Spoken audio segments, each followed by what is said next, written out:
So in this video we'll see paper 1 chapter 11 of anthropology.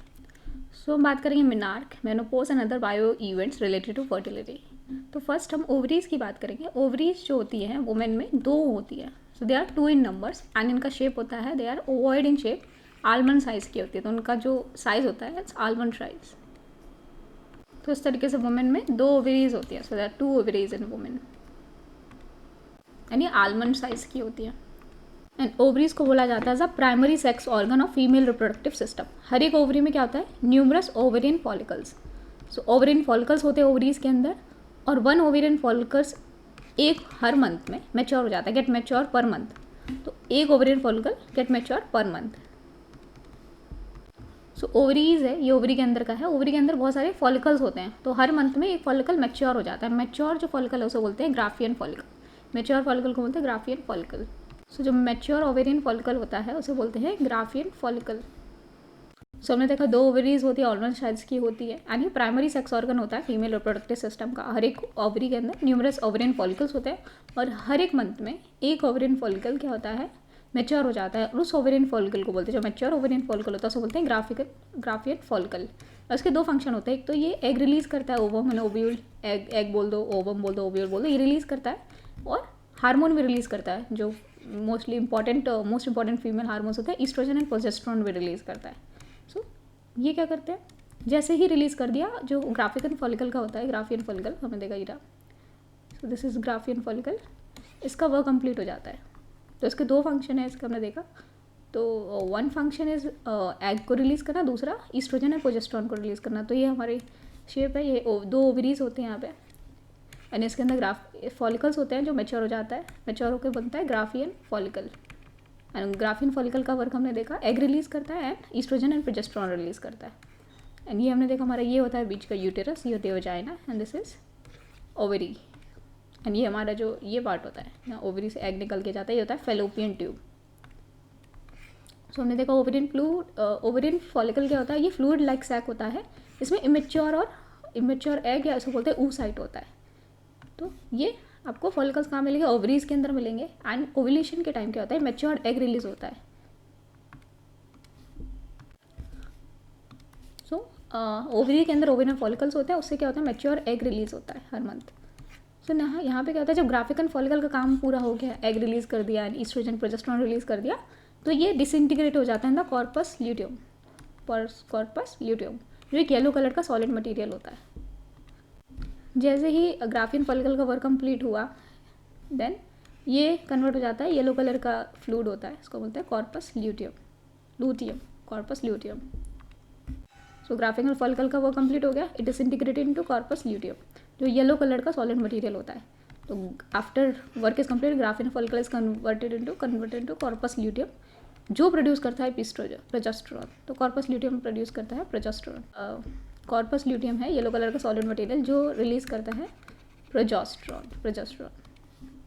सो हम ovary को primary sex organ क्यों बोलते हैं फीमेल रिप्रोडक्टिव सिस्टम का. White is called the primary sex organ of female reproductive system, because यही female reproductive जो self hormone होते हैं, सबसे इंपॉर्टेंट हार्मोन होते हैं प्रोजेस्टेरोन एंड एस्ट्रोजन, वो ओवरी में प्रोड्यूस होता है. इसलिए हमको उसको बोलते हैं primary sex organ of female reproductive system, because ये प्रोजेस्टेरोन एंड ईस्ट्रोजन को प्रोड्यूस करता है.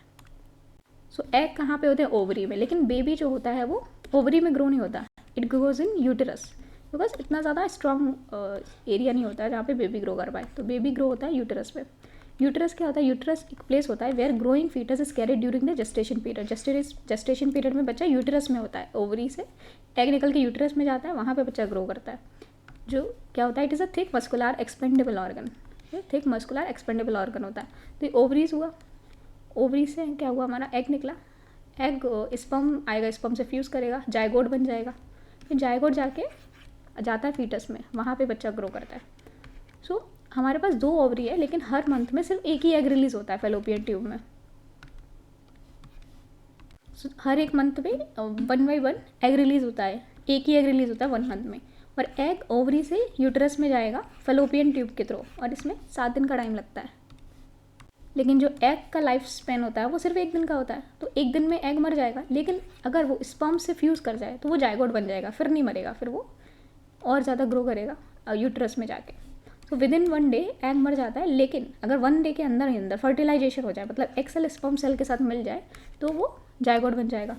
सो फर्टिलाइजेशन यूट्रस में नहीं होता, फेलोपियन ट्यूब में होता है। हमें याद रखना है फर्टिलाइजेशन फेलोपियन ट्यूब में होता है, बिकॉज लाइफ साइकिल जो एग सेल की होती है it is only 1 day. And fallopian tube से यूट्रस में पहुंचने में कितने दिन लग रहा है? 7 दिन। तो 1 डे के अंदर अंदर फर्टिलाइजेशन होना चाहिए, नहीं तो बेबी प्रोड्यूस नहीं होगा। और जायगोट क्या है? Fertilised egg. जायगोट एक फर्टिलाइज्ड एग होता है, ये यूट्रस में जाता है। जो मेंस्ट्रुअल साइकिल होती है रफली 28 डेज की होती है। तो काउंट करते हैं first day of menstruation. Day 1 में क्या होता है कि डे 1 कब होता है? जब मेंस्ट्रुएशन आपका स्टार्ट हो गया, सपोज ब्लीडिंग होने लगे, वो डे 1 है। डे 1 आपकी नेक्स्ट साइकिल के लिए क्या होगा? फर्स्ट डे होगा। First day of your menstruation is day first for the next cycle. और उसके 14 दिन बाद आपका एग रिलीज हो जाएगा। सपोज आज पीरियड्स आए, पीरियड्स के 4-5 दिन बाद फिर उसके और ऐड करके 14 दिन बाद एग रिलीज होगा। एग जो रिलीज होगा वो 21वें दिन, मतलब 7 दिन बाद यूट्रस पर पहुंच जाएगा। तो या तो 2 पॉसिबिलिटी होंगी इस पर, या तो फर्टिलाइज होगा या अनफर्टिलाइज होगा। अगर सब स्पर्म के साथ फ्यूज़ कर गया एग तो वो फर्टिलाइज होगा। अगर स्पर्म नहीं मिला, एग 1 दिन में मर जाएगा, वो डेड एग हो जाएगा, मर जाएगा। सो 7 दिन में क्या होगा? यूट्रस को पता ही नहीं है कि जो एग आएगा फर्टिलाइज्ड है या अनफर्टिलाइज्ड है, यूट्रस को नहीं पता। तो यूट्रस प्रिपेयर करता है अपने आप को फर्टिलाइज्ड एग ओनली, मतलब हर महीने यूट्रस अपने आप को प्रिपेयर करता है कि फर्टिलाइज्ड एग आएगा। अगर नहीं आएगा तो यूट्रस फिर मेंस्ट्रुअल साइकिल के थ्रू जो भी प्रिपरेशन थे वो ब्लीडिंग के थ्रू बॉडी से निकल जाते हैं। So otherwise it will may lead to abortion of the baby. अगर हर महीने यूट्रस तैयार नहीं हो और सपोज किसी टाइम फर्टिलाइज्ड एग आ गया तो बेबी नहीं ग्रो कर पाएगा, इसलिए हर महीने यूट्रस तैयार होता रहता है। तो wall of the uterus thick हो जाती है to carry out the baby. So endometrium एक मटेरियल होता है, वो यूट्रस के वॉल में डेवलप हो जाता है, वॉल को थिकर बना लेता है। ये 14 से 21 दिन के अंदर थिक हो जाता है। फेलोपियन ट्यूब में जैसे 14 दिन में एग रिलीज़ हुआ, 14 दिन बाद एग रिलीज़ हुआ, एग रिलीज़ के बाद 7 दिन बाद तक वो यूट्रस में पहुंच जाएगा। तो यूट्रस की तब तक वॉल थिक होती रहती है 14 से 21 दिन के अंदर अंदर। फिर यहाँ पे क्या है? ये एक्सेल है, यहाँ पे एक्सेल होगा अंदर, बाहर की वॉल है एंडोमेट्रियम। एंड ये पूरा जैसे मेंस्ट्रुअल साइकिल में ये पूरा that is set out along with some impure blood. तो इम्प्योर ब्लड और ये पूरा मेंस्ट्रुअल साइकिल के थ्रू बाहर निकल जाता है। तो एंडोमेट्रियम सेपरेट हो जाती है from the wall of the uterus and surround the dead cell that is to be expelled out. तो अब डेड सेल है, ये फर्टिलाइज्ड एग नहीं आया, सपोज स्पर्म नहीं मिला तो फर्टिलाइज्ड नहीं हुआ ये एग, तो ये क्या हुआ? डेड सेल हुआ। तो इसको एक्सपेल आउट करना है, तो इसको इस प्रोसेस में 7 दिन लग जाते हैं। तो 14 दिन बाद एग रिलीज़ हुआ, प्लस 7 दिन इसको यूट्रस पे पहुंचने में लगे, प्लस 7 दिन इसे एक्सपेल करने में। ये पूरा अलग एंडोमेट्रियम अलग होगा, देन एक्सपेल आउट करने के प्रोसेस में 7 दिन लगते हैं। सो 20th डे हमारी जाएगी first day of next menstrual cycle. तो it will be the first day of next menstrual cycle. 28th day में क्या होता है? Unfertilized egg surrounding endometrium will get expelled out along with some impure blood. 20th day में हमारे जो endometrium है along with some impure blood body के बाहर आ जाएगा थ्रू मेंस्ट्रुअल साइकिल। सो किस यूट्रस में कब एग पहुंचता है? 21st डे में। 14th डे में रिलीज़ होता है, 7 दिन में पहुंच जाता है, मतलब 21st डे में एग पहुंचता है। 20th डे 7 दिन के बाद वो निकलेगा मेंस्ट्रुअल साइकिल के through. 20th day next menstrual cycle आपकी स्टार्ट हो जाती है। और 20th day is the first day of next menstrual cycle. ये नेक्स्ट मेंस्ट्रुअल साइकिल का फर्स्ट डे होता है और यहाँ पे तो मेंस्ट्रुएशन स्टार्ट हो ही जाता है, ब्लीडिंग स्टार्ट हो जाती है। Then मेनोरिया menstruation. अमनोरिया क्या होता है? एब्सेंस ऑफ मेंस्ट्रुएशन, इस मेंस्ट्रुएशन ना हो, इसे बोलते हैं अमोनोरिया। तो इसमें 2 टाइप होते हैं, प्राइमरी अमोरिया और सेकेंडरी और परमानेंट अमोरिया। सो क्वेश्चन है कि क्यों हर महीने सिर्फ एक ही एग रिलीज होता है? क्या ये सेफ़ होता है वुमेन के लिए टू हैव मल्टीपल प्रेगनेंसी? एक से ज़्यादा प्रेगनेंसी सेफ़ होती है कि नहीं होती है? सपोज 4 मंथ की प्रेगनेंसी है और 4th मंथ में क्या हुआ? एग रिलीज़ हो गया और एग पहुंच गया 21st डे में, यूट्रस पहुंच जाएगा। तो ये 4 मंथ के फीटस के लिए बहुत डेंजरस होगा कि एक नया बेबी डेवलप होने आ गया। तो ये हो गया। एंड सेकेंड केस क्या है? न्यूट्रिशन जो भी बेबी के लिए होगा it will goes to mother bodies. बच्चे को न्यूट्रिशन कहाँ से मिलता है? मदर्स बॉडी से, मम्मी के बॉडी से मिलता है। तो 2 बेबीज़ कैरी करना डिफिकल्ट हो जाएगा, दोनों को न्यूट्रिशन देना पड़ेगा, मदर के लिए बहुत डिफिकल्ट होगा। तो इसलिए क्या होता है कि 1 एग रिलीज़ होता है रैंडमली फ्रॉम एनी ओवरी, किसी भी ओवरी से 1 एग रिलीज़ होता है हर महीने, ठीक है। तो फिर जैसे ही एग रिलीज़ होता है बॉडी को सिग्नल जाता है कि आप अगला एग रिलीज़ मत करो, इसलिए हर महीने एक ही एग रिलीज़ होता है। क्योंकि एक एग रिलीज़ होने के बाद बॉडी में सिग्नल जाता है, इससे ईस्ट्रोजन एंड प्रोजेस्टेरॉन की जो वैल्यू होती है वो बढ़ जाती है। तो high level of oestrogen and progesterone prevent the release of more egg. एक एग रिलीज होने के बाद ईस्ट्रोजन एंड प्रोजेस्टेरॉन की जो मात्रा होती है वो बढ़ जाती है। It prevents the release of more egg. अगर इसकी वैल्यू ज़्यादा है तो बॉडी में एग रिलीज नहीं होता है, तो वन एग रिलीज होने के बाद इसकी वैल्यू बढ़ जाती है, मात्रा बढ़ जाती है ईस्ट्रोजन एंड प्रोजेस्टेरॉन की, जिसकी वजह से और एग रिलीज नहीं होता है। ट्विन में भी होते हैं कई बार जनरेशन आफ्टर जनरेशन फैमिली में ट्विन्स हो रहे हैं, तो ये हेरिडेटरी कैरेक्टर होता है। उनकी बॉडी में low level of oestrogen and progesterone हो जाता है। Low level of oestrogen and progesterone मतलब एक एग रिलीज हुआ, उसके बाद ईस्ट्रोजन एंड प्रोजेस्टेरॉन बढ़ेंगे, लेकिन वो इतना नहीं बढ़ पाएंगे कि वो अगले एग रिलीज को बंद कर पाएँ। तो अभी भी बढ़े हैं लेकिन अभी भी कम है, इसलिए ऑल एग रिलीज हो जाता है। इसलिए ट्विन बेबी जो होता है वो हेरिडेटरी कैरेक्टर होता है। कई बार कई पूरे गाँव में सबके ट्विन्स ऐसा भी होता है। सो हम बात करें 2 टाइप के अमोनिया। पहले होता है प्राइमरी अमोनिया, जैसे ईस्ट्रोजन एंड प्रोजेस्टेरॉन हार्मोन ज़रूरत होते हैं एग रिलीज़ के लिए, लेकिन अगर सेम हार्मोन अगर हाई कॉन्सेंट्रेशन में तो it block the release of the more egg. Multiple pregnancy is not safe for both mothers and foetus. तो देखो एग रिलीज़ के लिए ईस्ट्रोजन एंड प्रोजेस्टेरॉन बहुत ज़रूरी होते हैं, लेकिन अगर यही बहुत हाई अमाउंट में हो जाए तो फिर क्या होगा, अगला एग रिलीज़ नहीं होता है, तो इससे मल्टीपल प्रेगनेंसी प्रिवेंट हो जाती है। तो सो बोलते हैं primary ammonia. Given birth twins, अगर ट्विंस होते हैं तो ये फैमिली ट्रेट में होता है। जैसे हार्मोन लेवल, जैसे ईस्ट्रोजन एंड प्रोजेस्टेरॉन काफ़ी कम है, तो इवन एग रिलीज़ हो गया, उसके बाद ईस्ट्रोजन एंड प्रोजेस्टेरॉन बढ़ा, लेकिन इतना नहीं बढ़ पाया कि अगला एग रिलीज़ ना हो। तो ट्विंस होते हैं कई फैमिली में, उनकी बॉडी में ईस्ट्रोजन एंड प्रोजेस्टेरॉन लेवल कम होते हैं, ऐसी वुमेन्स की बॉडी में। फिर gestational amenorrhoea, so no ovulation during gestation period, मतलब जब तक मदर बच्चे को पेट में कैरी करिए, जेस्टेशन पीरियड है, उस टाइम भी कोई भी ओव्यूलेशन नहीं होता, कोई भी एग रिलीज नहीं होता। इसे बोलते हैं जेस्टेशनल अमोनिया। एक होता है लैक्टेशन अमोनिया। लैक्टेशन के दौरान जब माँ बच्चे को दूध पिला रही है, उस पीरियड में भी एग रिलीज नहीं होता है, इसको बोलते हैं लैक्टेशन अमोनिया। उस टाइम हार्मोन होता है प्रोलैक्टिन जो मिल्क बनाता है। प्रोलैक्टिन और ईस्ट्रोजन इंक्रीज होते हैं बाय सेम सिग्नल। अगर प्रोलैक्टिन बढ़ रहा है मतलब ईस्ट्रोजन भी बढ़ जाएगा, मीन्स एग रिलीज नहीं होगा। प्रोलैक्टिन ज़्यादा है मतलब ईस्ट्रोजन ज़्यादा, ईस्ट्रोजन ज़्यादा है मतलब एग रिलीज़ नहीं होगा। तो लैक्टेशन में भी कोई एग रिलीज़ नहीं होता, जिसे बोलते हैं लैक्टेशन अमोनिया। द नेक्स्ट होता है surgical ammonia. Ovaries and uterus, या तो ओवरीज या यूट्रस रिमूव कर दो, तो बोलते हैं सर्जिकल अमोनिया।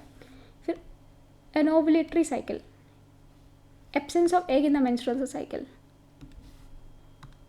सो सर्जिकल अमोनिया में क्या होता है, ओवरीज या यूट्रस रिमूव कर दिया, that is known as surgical amenorrhoea. फिर एनओवुलेटरी साइकिल, मतलब एनओवुलेटरी मतलब ओव्यूल नहीं हो, मतलब एग नहीं हो, तो मेंस्ट्रुअल साइकिल में एग ही नहीं हो, तो उसको बोलते हैं एनओवुलेटरी साइकिल।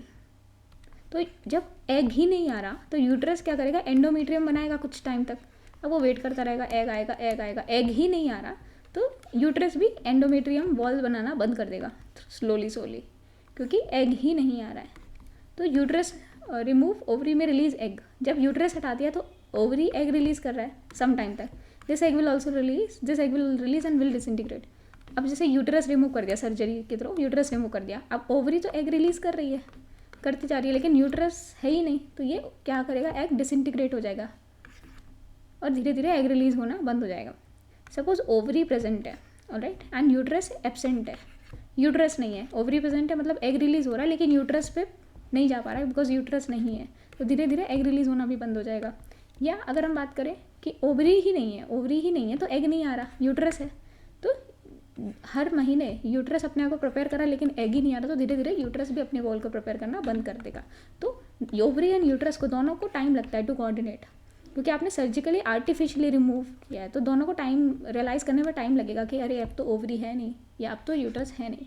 या सर्जिकली टाइम अगर आपने सर्जिकली हटाया तो ओवरी एंड यूट्रस को एक दूसरे से कोऑर्डिनेट करने में टाइम लगेगा। सो अगर हम देखें तो कुछ फर्स्ट फ्यू साइकिल होती है मेंस्ट्रुएशन की, जैसे मेंस्ट्रुएशन पीरियड अभी स्टार्ट हुआ, जैसे 12, 13, 14 साल की उम्र में स्टार्ट होता है, तो कुछ एरर्स पॉसिबल होती है। समटाइम्स मेंस्ट्रुएशन नहीं है तब भी एग रिलीज होएगा, सम टाइम एग नहीं रिलीज हुआ मेंस्ट्रुएशन हो रहा है, तो यहाँ पे भी in the first few cycle of menstruation, क्योंकि बॉडी अभी नया नया सीख रही है मेंस्ट्रुएशन, तो इसको भी बोलते हैं एनओवुलेटरी साइकिल। फिर एक होता है मिनार्क, मेंस्ट्रुअल साइकिल की बिगनिंग को बोलते हैं मिनार्क, या इसे बोलते हैं कि गर्ल का सेक्शुअल मैचुरेशन हो रहा है या फर्स्ट मेंस्ट्रुअल साइकिल। मिनार्क को बोलते हैं फर्स्ट मेंस्ट्रुअल साइकिल या सेक्शुअल मैचुरेशन ऑफ गर्ल या beginning of menstrual cycle. Menopause menstruation cycle का ख़त्म होना, सेसेशन ऑफ मेंस्ट्रुअल साइकिल। 50 साल की उम्र में के अराउंड मेनोपॉज हो जाता है। तो 14 साल में स्टार्ट होता है मेंस्ट्रुअल साइकिल एंड 50 साल की उम्र के अराउंड ख़त्म हो जाता है, तो उसे बोलते हैं मेनोपॉज। सो मेनोपॉज कब बोलते हैं? Menopause can be officially declare if an adult human who is not pregnant, is not lactating and who has enact uterus has amenorrhoea for 1 complete year. एक पूरे साल के लिए अगर एक वुमेन है जो प्रेग्नेंट भी नहीं है, लैक्टेटिंग भी नहीं है और यूट्रस भी उसका इंटैक्ट है, 1 साल तक उसे पीरियड्स ना हो, एमनोरिया रहे, मतलब मेंस्ट्रुएशन साइकिल नहीं हो, तो उसे बोलेंगे मेनोपॉज। फिर एक होता है हिस्टेरेक्टोमी एंड ओफोरेक्टोमी। अगर आप यूट्रस को रिमूव करते हो इसको बोलते हैं हिस्टेरेक्टोमी। या आप अगर सर्जिकल रिमूवल करते हो ओवरीज का, अगर वो ओवरीज को सर्जरी से रिमूव करते हो उसको बोलते हैं oophorectomy and hysterectomy. Surgical removal of uterus, surgical removal of ovaries is called oophorectomy. तो अगर यूट्रस अगर रिमूव हो जाता कोई ज़्यादा प्रॉब्लम नहीं होती, लेकिन अगर ओवरी रिमूव हो गई तो ज़्यादा हार्मोनल इम्बेलेंस हो जाता है। बिकॉज ओवरी के ही हमने देखा था, ओवरी में क्या होता है, ग्राफिकन फॉलिकल, मैच्योर जो फॉलिकल्स होते हैं ना वो बोलते हैं ग्राफियन फॉलिकल। वही क्या करते हैं, वो ईस्ट्रोजन एंड प्रोजेस्टेरोन रिलीज़ करते हैं। तो वही नहीं होंगे तो हार्मोनल इम्बेलेंस हो जाएगा, इसलिए यूट्रस रिमूव करना ज़्यादा सही रहता है, बिकॉज यहाँ पे ज़्यादा प्रॉब्लम नहीं होती। फिर PCOD क्या होता है, पॉलीसिस्टिक ओवेरियन डिसीज़, तो मीन्स मैनी सिस्टर ओवेरी। तो इसमें क्या होता है, ओवरी ढंग से फंक्शन नहीं कर पाती है and it decreases the chance of fertility. Infertile नहीं होती वुमेन, लेकिन फर्टिलिटी के चांस कम हो जाते हैं, बोलते हैं PCOD, पॉलीसिस्टिक ओवेरियन डिसीज़। सो मेनोपॉज एक प्रोसेस होता है, ऐसा नहीं है कि मेनोपॉज एक दिन में हो जाता है। इसके पीरियड होते हैं, pre menopause, post menopause and peri menopause. So time period before और ड्यूरिंग और immediately after the menopause is called peri menopause. Menopause से पहले का टाइम, मेनोपॉज के टाइम एंड मेनोपॉज के आफ्टर का टाइम उसे बोलते हैं peri menopause. So early menarche जो होता है, मतलब अर्ली मीनार्क मतलब मेंस्ट्रुएशन साइकिल 14 साल से पहले स्टार्ट हो जाए। एज ऑफ मीनार्क कम होती जा रही है, मतलब पहले जो मीनार्क होती थी वो 14 साल की तरह आती थी, अभी 11-12 साल की लड़कियों को ही मीनार्क स्टार्ट हो जा रही है, मतलब मेंस्ट्रुअल साइकिल स्टार्ट हो जा रही है। तो इसके रीज़न क्या है, what are the reason of early menarche? First of all increase incident of child obesity. तो ओबेसिटी से क्या होता है, ईस्ट्रोजन एंड प्रोजेस्टेरोन जल्दी बनने लगता है, बिकॉज फैट रॉ मटेरियल होता है to make oestrogen and progesterone increase हो जाता है। तो at a early age due to obesity, ये हार्मोन बनने लगते हैं बिकॉज ऑफ ओबेसिटी, इसलिए अर्ली मीनार्क होने लगती है। So what are the prerequisite of menarche? Menarche होने के लिए क्या क्या चाहिए कि 70% of body weight should be fat, बाकी हो सकता है प्रोटीन, ब्लड एक्सेट्रा, लेकिन 70% जो बॉडी वेट होना चाहिए वो फैट होना चाहिए मीनार्क के लिए। तो अगर बॉडी वेट ज़्यादा है, मतलब ईस्ट्रोजन और प्रोजेस्टेरोन बनने लगेंगे, लो कंसनट्रेशन में चाहिए फॉर द एग रिलीज, और एग रिलीज होने लगेगा, मीनार्क स्टार्ट हो जाएगा। Then uterus and ovaries and other reproductive organ should be develop हो जाने चाहिए, and oestrogen and progesterone hormone production should start.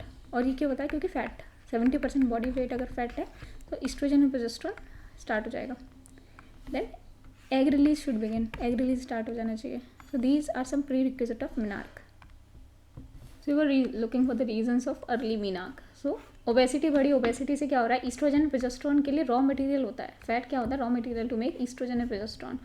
Raw fat बढ़ रहा है तो ईस्ट्रोजन प्रोजेस्टेरोन प्रोड्यूस हो रहा है, इसलिए अर्ली मीनार्क आ रही है। तो मीनार्क के प्री रिक्विजिट क्या है, 70% जो बॉडी वेट होना चाहिए फैट होना चाहिए, बाकी ब्लड एंड प्रोटीन कुछ भी हो सकता है, 70% बॉडी वेट फैट होना चाहिए, and uterus and ovaries and other reproductive organs होने चाहिए, should be developed. Oestrogen and progesterone hormone production should start, egg release should begin, egg release start होना चाहिए।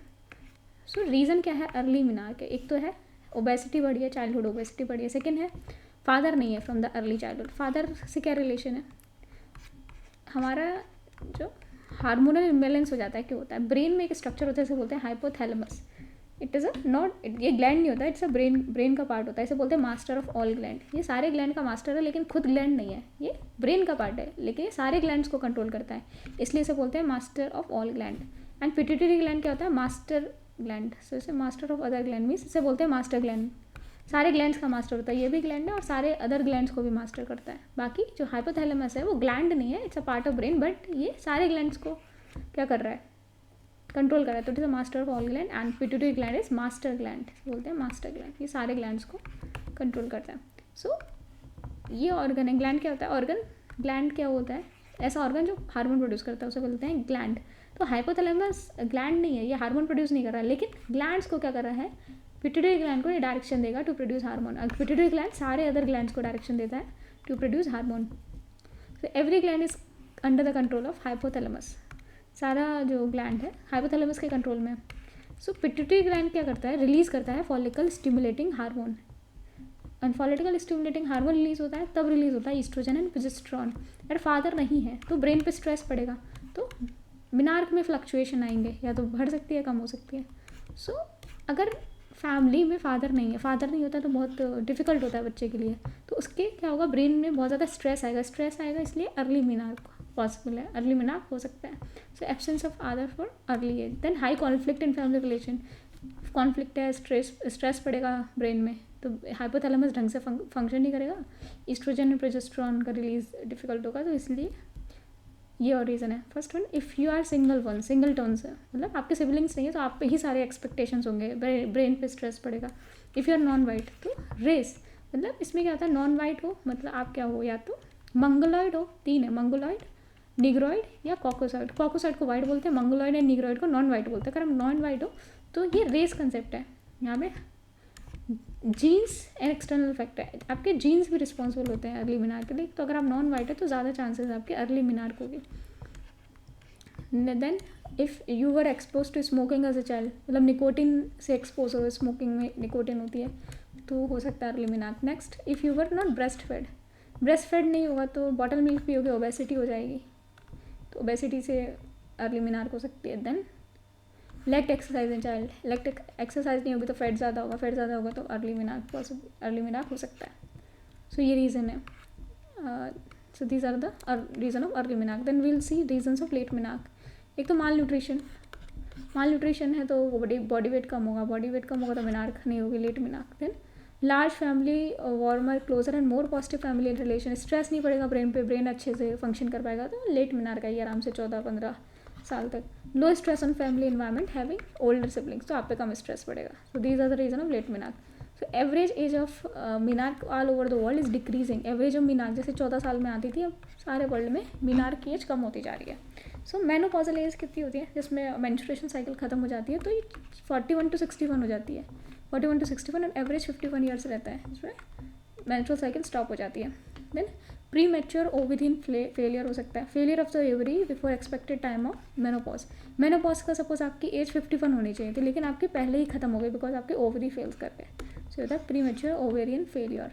नेक्स्ट है autoimmune disorders, produce antibody for foreign, जैसे हमारी body antibody produce करती है foreign antigen के लिए, लेकिन अपने ही एक सेल के लिए अगर आपने एंटीबॉडी प्रोड्यूस कर ली तो इसे बोलते हैं ऑटो इम्यून डिसऑर्डर। इसकी वजह से क्या होता है, एक सेल मर सकता है ऑटो इम्यून डिसऑर्डर्स की वजह से। देन थायराइड डिसीज, अगर एक हार्मोन क्या होता है, डिसबैलेंस होता है, क्योंकि हाइपोथैलेमस सारे हार्मोन्स को क्या करता है, बैलेंस करता है, रेगुलेट करता है। अगर एक हार्मोन इम्बैलेंस है तो दूसरे हार्मोन भी इम्बैलेंस हो जाता है, तो थायराइड डिसीज़ में भी दिक्कत होती है मेनोपॉज मिनार्क में। Then diabetes mellitus, blood sugar level बढ़ेगा, तो यहाँ पे भी हार्मोन इम्बैलेंस है, तो यहाँ पे भी दिक्कत हो गई। एक हार्मोन इम्बैलेंस मतलब यहाँ पे किसका इम्बैलेंस हो रहा है, इंसुलिन का इम्बैलेंस हो रहा है। एक हार्मोन का imbalance lead to oestrogen and progesterone imbalance as well, चाहे थायराइड इम्बैलेंस हो या डायबिटीज़ हो, कुछ भी हो, तो हार्मोन इम्बैलेंस हो रहा है तो दूसरे हार्मोन में भी इम्बैलेंस आएगा। देन कीमोथेरेपी, रेडियोथेरेपी, तो इसमें क्या होता है, कैंसर सेल और हेल्दी सेल दोनों मर जाते हैं, तो इंपॉर्टेंट सेल्स भी मर गए, तो ओवरीज डिस्टर्ब हो जाएंगी। हिस्टेरेक्टोमी, यूट्रस के रिमूव करने को बोलते हैं हिस्टेरेक्टोमी। अगर यंगर वुमेन में यूट्रस को ही रिमूव कर दिया जाए तो उससे अर्ली मेनोपॉज आ सकता है। लेट मेनोपॉज के लिए कोई पर्टिकुलर रीज़न नहीं होता कि why there is a late menopause, suppose 17, 18, 19, 20 साल तक मेनोपॉज हो रही है। Late menopause means suppose menopause 70 साल में हो रही है, 80 साल में हो रही है, तो इसका कोई पर्टिकुलर रीज़न नहीं होता है। So symptoms of menopause, social symptoms क्या होते हैं मेनोपॉज के, एक तो एम्प्टीनेस सिंड्रोम। सपोज मेनोपॉज के सिस्टम क्या होते हैं, जैसे 40 ईयर्स के बाद तक चिल्ड्रन घर पे नहीं होते, कोई बाहर पढ़ने चला जाता है, कोई जॉब करने चला जाता है, तो बच्चे क्या होते हैं, मदर फादर को सिक्योर करते हैं इमोशनली, लेकिन अब क्या हो रहा है, बच्चे घर से बाहर चले गए जॉब के लिए किसी के लिए, तो इससे क्या हो जाता है, emptiness syndrome. Next, having to deal with the death of the elderly parents. It's age में क्या होता है कि ये डेथ होने लगती है एडर्ली पेरेंट्स की, तो इससे साइकोलॉजिकल डिस्टर्बेंसेस होता है, साइकोलॉजिकल चेंज होते हैं। Other one, shifting from middle age category into a new category of older people, specially with the birth of grand children. अब आपके पैदा हो गए तो आप एक नई कैटेगरी में जा रहे हो of the older people. So and आपको फोबिया हो जाता है, आप गेटिंग डिसीज हो जाएगी, हो जाएगा, वो हो जाएगा। सो ये सारी दिक्कत हो जाती है मेनोपॉज के टाइम ना। बायोलॉजिकल सिम्टम्स क्या होते हैं? इंक्रीज रिस्क ऑफ आर्थेरोस्क्लेरोसिस, इसमें ब्लड वेसल्स स्केली हो जाते हैं, इससे ब्लड रिलेटेड प्रॉब्लम्स हो जाती हैं। सो आर्थेरोस्क्लेरोसिस में क्या होता है? It's a thickening of and hardening of arteries caused by buildup of plaque in the inner lining of artery. Artery के इनर लाइनिंग में ये बन जाता है, प्लेग बनने लगता है, मतलब आर्टरीज ब्लॉक होने लगती हैं। तो इसमें रिस्क हो सकता है जैसे smoking, diabetes and high cholesterol. यहाँ पे इस तरीके से प्लेग बनने लगता है आर्थेरोस्क्लेरोसिस में, तो इसका रिस्क बढ़ जाता है। So lead to blood related problem, atherosclerosis, increase risk of atherosclerosis. Migraine, headache होने लगता है, rapid heart beat, back pain, joint pain, decrease elasticity of skin, then depression, anxiety सब हो जाता है। इरिटेबिलिटी, जैसे ओल्डर पीपल बहुत ज़्यादा इरिटेट होने लगता है। Memory loss, mood disturbances, mood disturb रहता है, तभी ओल्डर पीपल से बोलते हैं बुढ़ा खसे आ गया, लाइक बुढ़े लोग खसे आ गए, कि मतलब उन लोगों को हर चीज़ से दिक्कत होने लगती है। Irritability, mood disturbances, problem with concentration, insomnia, sleeplessness, तो ये सारी चीज़ें स्टार्ट हो जाती हैं उस एज में। So the theory is explaining the reason of menopause. Menopause की दो थ्योरीज है एक्सप्लेन करने के लिए। एक तो होता है नॉन अडेप्टिव हाइपोथेसिस, एक होता है अडेप्टिव हाइपोथेसिस। तो पहले देखते हैं non adaptive hypothesis. Suppose women में क्या होता है, कोई अनलिमिटेड एग प्रोडक्शन नहीं होता है, एक पर्टिकुलर टाइम में एग प्रोडक्शन रिड्यूस हो जाता है। तो इससे क्या होगा, वुमेन ज़्यादा बर्थ नहीं देगी बेबीज़ को, तो मेनोपॉज आ जाएगा, क्योंकि वुमेन को ज़्यादा बर्थ नहीं देना है बेबीज़ को। क्योंकि अगर वुमेन प्रेग्नेंट होती है तो बहुत ही ज़्यादा फीमेल इन्वेस्टमेंट लगती है इन द ऑफस्प्रिंग, एंड काफ़ी साइकोलॉजिकल डिटोरिएशन हो जाता है।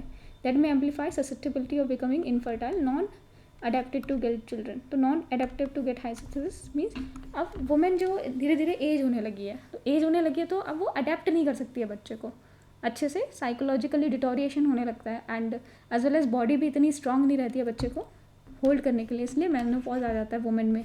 मेल में नहीं आता, मेल का जो स्पर्म प्रोडक्शन होता है थ्रू आउट लाइफ कंटिन्यू रहता है, बिकॉज उनको बच्चा कैरी नहीं करना है, वुमेन को बच्चा कैरी करना है। तो वुमेन एक लिमिट से ज़्यादा बच्चे ना प्रोड्यूस करे एक एज के बाद, तो इसलिए वुमेन में मेनोपॉज आ जाता है। तो this is non adaptive hypothesis. In women no unlimited egg production, and egg production क्या हो जाता है, it stop at particular point of time.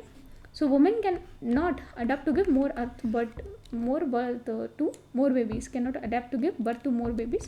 So menopause आ जाता है. So because there is a high cost of female investment in offspring, they may lead to psychological deterioration that amplifies susceptibility to becoming infertile, non-adaptive to get children. Next है adaptive hypothesis. तो यहाँ पे दो हैं, एक mother hypothesis है, एक grand mother hypothesis है. सो अर्लियर क्या था, कोई मेडिकल एडवांसमेंट नहीं था, तो क्या वुमेन के लिए सेफ रहेगा कि वो और बच्चे को पैदा करे या ओल्डर चिल्ड्रन को हेल्प करे, क्योंकि बच्चा तो पहले लाइक छोटा है, उसके मरने के चांसेस ज़्यादा है, लेकिन अगर वो 2-3 साल का 4-5 साल का हो गया है, अगर उसकी ध्यान नहीं रखी तो वो भी मर जाएगा, क्योंकि कोई मेडिकल एडवांसमेंट नहीं थी। तो ज़्यादा क्या है वुमेन के लिए अच्छा कि वो एल्डर चिल्ड्रन की देखभाल करे, ना कि नए बच्चे प्रोड्यूस करे, इसलिए वो अडॉप्ट कर लेती है मेनोपॉज, क्योंकि आगे बच्चे ना हो। देन इसका क्या है, मदर हाइपोथेसिस में with high cost of reproduction in human, mother gain an advantage in reproductive fitness by redirecting the effort from new offspring with low survival chance to existing children with higher survival chance.